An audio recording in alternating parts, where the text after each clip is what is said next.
Welcome to Swala Nyeti, the law podcast that pairs a layman and a lawyer to answer your legal questions of the day. Swala Nyeti is sponsored by the law firm of Kawangware and Company Advocates and is intended for educational purposes only. Welcome to episode 25 of Swala Nyeti, end of the week. Yep, you're joined here by the lawyer, aka Wakili, Harry Karanja, and Geshao Patrick, the layman. Yeah, very. I'm jumping up and down, and it doesn't sound like it, and definitely you cannot see me, but it's the end of the week. Thank God it's Friday. Yeah. Do you know what today's date is? 11th September. What do you know about that day? 9/11, and it's a sad day when America was attacked. The Twin Towers, as they were called then, came tumbling down after two planes hit them. That's what I know about 9/11. Well, that's true, but let me teach you something else about 9/11. Today, September 11th, is also New Year's Day. New Year's Day? Yes. In which planet? According to the Ethiopian calendar, September 11th is called Enkutatash. Enkutatash. And it is the new year for them. It's the new year, I believe, 2012. 2012. Yes, 2012. Is it 2012 or 2013? They're usually 8 years behind. I'm going to relocate. That would mean that I become 8 years younger, no? Like if I go to Ethiopia and apply for a job, I could just say I'm 22. I'm 20. Okay, good luck with that. But we are not moving back in time here at Swala Nyeti. We're moving ahead, and it's Friday. We need to move ahead with our question. So what's our question for today? Our question for today was from a lady known as Cynthia. I'm a mother of a 2-year-old baby girl. My husband and I have been living in a 3-bedroom house in Kilimani with 1 room for our daughter, 1 for us, and 1 for the house help. I pay my house help 12,000 shillings because she has worked well with us since our daughter was little. Last week we received the happy news that we are pregnant with twins. But when I told the house help, she became angry and withdrawn.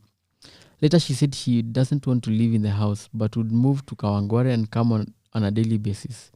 We quarreled, but I agreed to add transport if she can come by 6 a.m. and leave by 8 a.m. At 8 p.m. 6 a.m. to 8 p.m. My apologies. I was therefore shocked to get a letter today from a lawyer telling me that I have to pay the house help an amount equaling 20,000 shillings a month, or she will sue me in a labor court. I am desperate because she is a good worker, but the amount is too high. Can I really be forced to pay this amount? All right, so let me see if I understand Cynthia's situation. Cynthia essentially has been hiring a house help who has worked with her well for a number of years, and she's been paying her 12,000 recently. And this house help was living with Cynthia. Now, recently, this house help has moved out because of Cynthia telling her that she's expecting twins. And the house help has come back making a demand of being paid 20,000 or threatening to take Cynthia to court. Correct. And this is a catch-22. First, if you have ever had a good house help, then you know the problem of having a bad one. And I understand Cynthia not wanting to let go of a good house help. On the other hand, though, I can't believe that she even offered to give her transport. She's paying her 12,000, which, by the way, I don't know whether it's under law, it's okay, but house helps in Nairobi are paid way less than this by some people. So she's giving her 12,000. When they quarreled, she agreed to give her transport. So it seems like some level of ungratefulness then when you go to a lawyer, instead of first going to Cynthia and saying, okay, this is what I want. So, Wakili, it's a catch-22 for me, and I would like to know what is the way forward. Well, catch-22 implies that she has to take one of 2 difficult decisions. Yes. But we also need to ensure that whatever decisions she takes are within the confines of the law. And to me here, the issue in law which we need to establish is, 1, can someone make a threat and that if you don't pay them a certain amount, they would then take you to court. And of course, whereas this is important, Yeah, I hadn't thought of it that way. whereas this is important to establish, just like we said, you can't go back into the past in Ethiopia. Yeah. She also can't change what she has done before. So we have to look at whether what she has done before also met the confines of the law, because the issue of how much you would pay is an issue that could potentially bring legal consequences. Okay, I'm first hoping that you'll say yes, I can force somebody to pay me the money I want. So let's start there. I have an employer who I want a raise. Now, remember, employments are contracts. Okay. It's a meeting of minds. Yes. You will say what you are comfortable with. The employer will tell you what they're comfortable with. Yeah, If you willing can buyer, willing seller. if you can agree, well and good. Of course, I will say that in contract law, if a contract is entered to in duress, then the contract might be voidable. Wow. So In duress. under duress, if it's entered into under duress, whereby one party feels like they had no option but Okay. to agree, then that contract could be voidable. So it's possible that even if Cynthia agrees, she can later say, I never really agreed to this, and pay a different amount. All contracts, especially employment contracts in Kenya, feel like they're under duress. You always paid what you don't want. Most of the times, you just tell the employer, why don't you just pay me 200,000? They pay you 100 or even less. And you still say yes. It's like you have no choice. Well, it's something maybe we can look at in future, but not from a legal perspective. Okay. Maybe from a social economic perspective. But here, what would be interesting is if Cynthia did hire her, and even later said that, hey, the 20,000 was under duress, I'm going to keep paying her 12,000. Okay. Then potentially she could be breaching the law. The law. Yes. Why? When it comes to the wages that you pay, Yes. the law has established the minimum wages. And as it is currently, the minimum wages for a person like this house help is 13,572 shillings and 90 cents. And 90 cents. And Trust 90 the wakili, man. And 90 cents. Yeah, so it's a figure which is published, which has been gazetted. Okay. And who qualifies for this minimum wage of 13K? So that's the minimum wage for anyone who is working in Nairobi.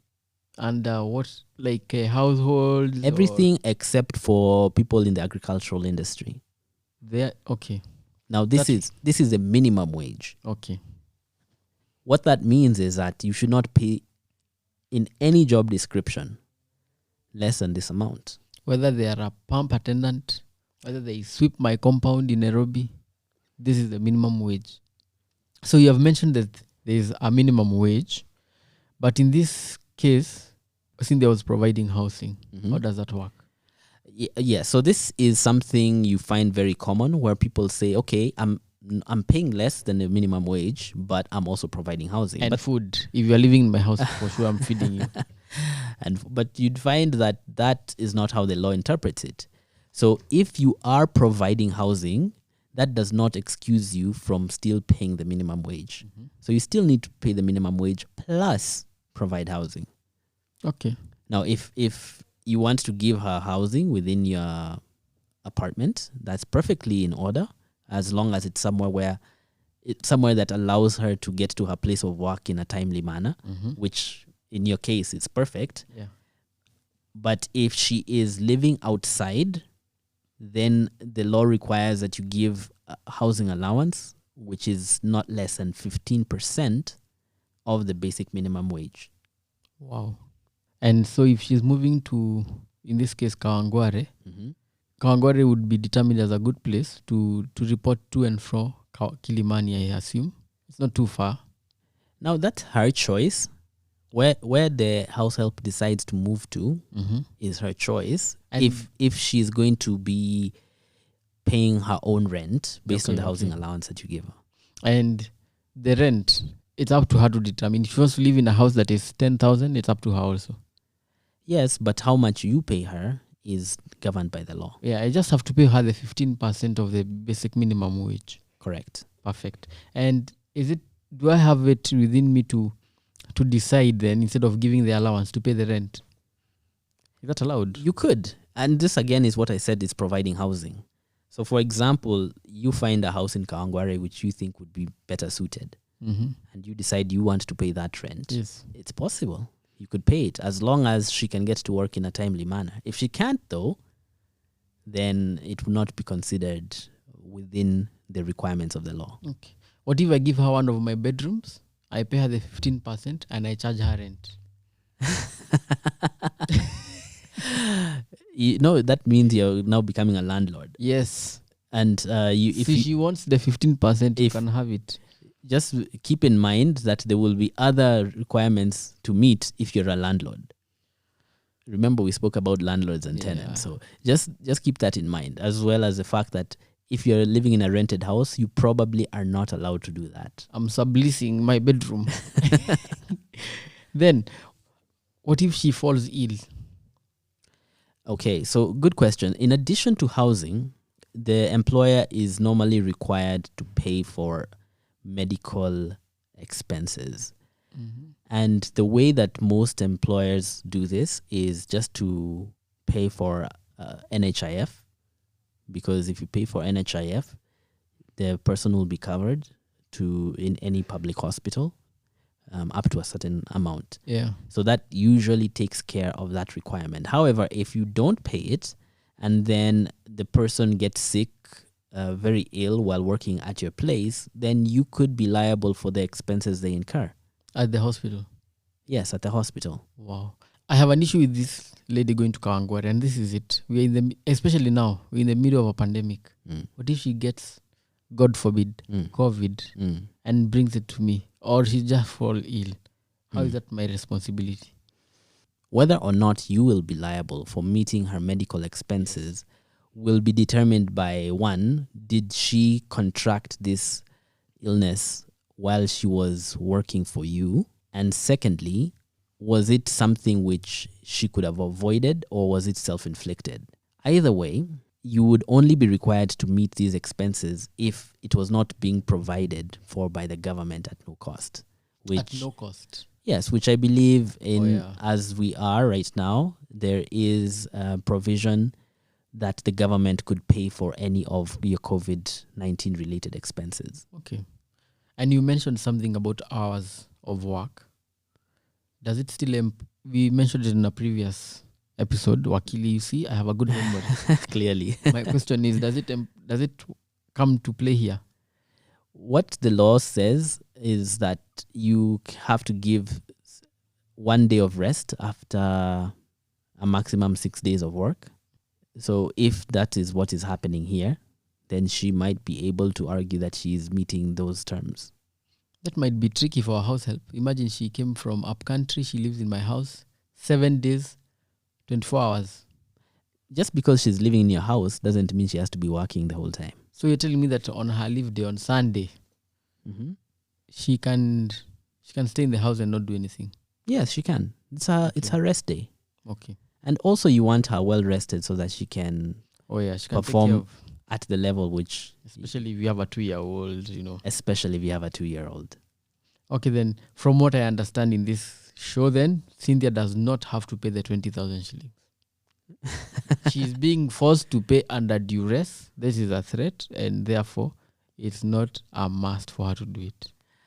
Cynthia might not have to pay 20,000, but she still has to meet the minimum wage requirements. And in this case, as I've said, it's 13,572 plus housing, plus medical, plus pension.